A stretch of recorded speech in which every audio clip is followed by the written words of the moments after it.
Oi, gente! Que bom que você está aqui. E eu fico muito feliz de estarmos já no nosso segundo sabotador, na nossa terceira aula. Espero que vocês estejam gostando.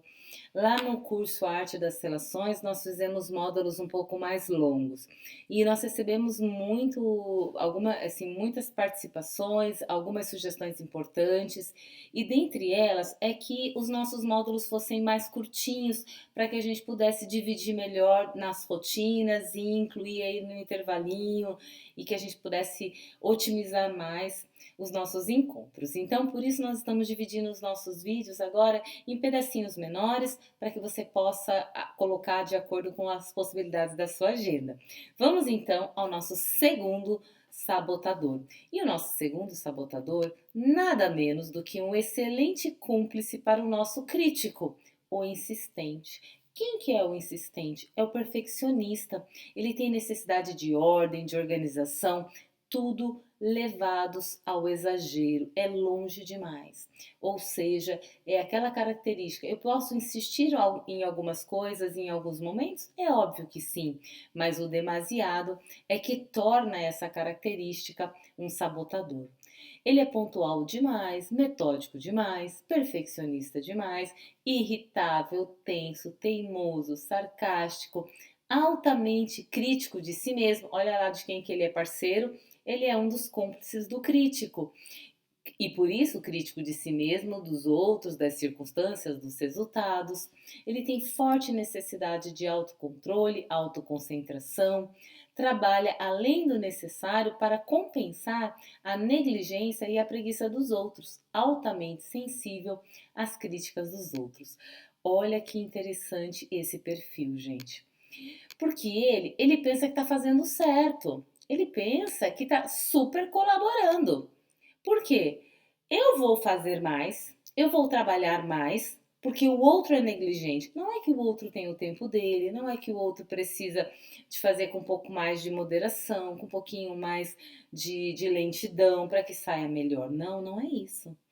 Ele sabe fazer melhor. E por conta dele ser cúmplice do crítico, ele tem esse autocontrole, porque o crítico começa a sua criticidade treinando e exercendo sobre ele mesmo.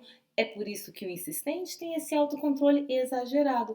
Ele precisa o tempo inteiro estar controlando todas as coisas e ele tem grande dificuldade de estar numa situação em que ele não possa controlar, como momentos de epidemia, momentos de pandemia, doenças familiares, crises econômicas, ele tem muita dificuldade. Por quê? Porque está fora do seu controle. Que tipo de pensamento ele tem? Olha essa frase. Se você diz isso em algum momento da sua vida, tá na hora de pensar se um dos seus sabotadores não é ser insistente demais. Certo, certo, errado, errado. Nada de flexibilizar. Se não conseguir fazer com perfeição, que não faça. Os outros costumam ter padrões vagos. Os meus é que são bons e precisos. Preciso ser organizado e metódico mais do que os outros para que as coisas sejam feitas. Odeio erros. Embutido de julgamentos. Esse insistente, ele está recheado de julgamentos da conduta do outro.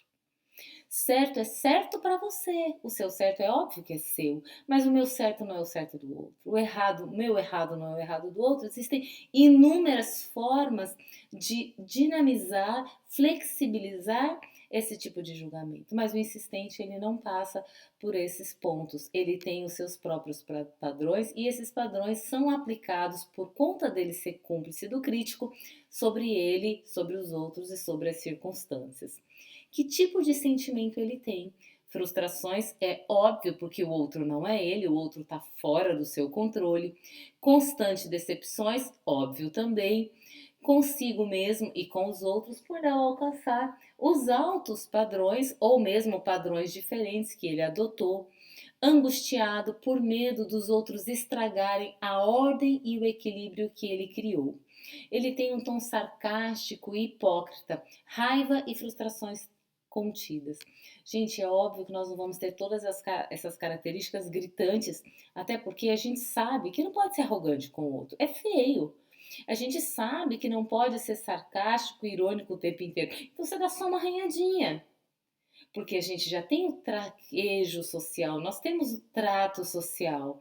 Então, muitas dessas características que eu coloco aqui para você de uma maneira mais forte, de uma maneira mais didática, para que possamos compreender o perfil, não significa que vamos encontrar ela escrachada desta maneira na nossa vida. Nós sabemos que isso não é tão bonito, então a gente mascara um pouco essas características. Um dos pontos mais marcantes do insistente é sua relação com a ordem. Toda vez que nós vivemos num mundo desorganizado, guarda-roupa desorganizado, gavetas, bolsas, tudo na sua vida está desorganizado, isso sinaliza de que você não tem uma ordem muito lógica, você não tem um comportamento mental de ordem e organização. Provavelmente disciplina também não. Mas isso é possível de ser arrumado e alcançarmos um nível saudável. O excesso desta organização é que nos aproxima desse sabotador e muitas vezes nos aproxima de doenças sérias, como toque, como manias, como algumas doenças que vão atacando a convivência com o outro. E é esse o termo mesmo, gente, porque pessoas que são extremamente organizadas e que estabelecem como ordem a sua maneira de fazer as coisas sufocam os outros. Faz com que o outro não possa exercer a sua liberdade de movimento e de permanência dentro de uma residência, por exemplo. Vamos ver que tipo de mentiras que os insistentes contam para eles mesmos para justificar que essa insistência pode ser algo positivo. É uma obrigação pessoal. Depende de mim consertar todas as confusões que eu encontrar. O perfeccionismo é bom e me faz sentir bem comigo mesmo. Costuma haver um jeito certo e óbvio de fazer as coisas. Sei como as coisas devem ser feitas e preciso fazer. Olha que forte isso. Então, o insistente, ele pressiona o outro a agir segundo os padrões que ele estabeleceu para a vida dele. Então, o insistente, ele junto com o aspecto crístico, ele acaba exercendo isso no seu dia a dia, treinando esse comportamento, e isso vai se solidificando, esse hábito vai se estruturando até que começa a representá-lo. Então, ele no trato social, ele é visto como aquela pessoa pesada, insistente, arrogante, sarcástico, extremamente irritado, e com a convivência ela vai dinamizando de uma tal maneira que ele acaba então se frustrando e ficando muitas vezes sozinho por conta do seu perfil. E aí, esse perfil é um perfil muito difícil e quando a gente encontra características nossas nele, nós sentimos um baque, porque nem sempre a gente se vê dessa maneira. Mas é muito importante que você olhe e encontre esses sinais. Então, mais aí um tempo de percepção de vocês, de estudo íntimo e marque então a sua força, sem ficar muito preocupada com os resultados, que lá no final a gente vai dar um site de pesquisa para que vocês possam fazer um teste e avaliar vocês de uma maneira mais profunda. Mas agora já fica a dica de sinalizar se isso é uma força 0, se isso é uma força 3, se isso é uma força 4, como é que ele está em relação ao crítico. Então agora você já tem 2 sabotadores para pensar a respeito. Um grande abraço e até o nosso próximo encontro.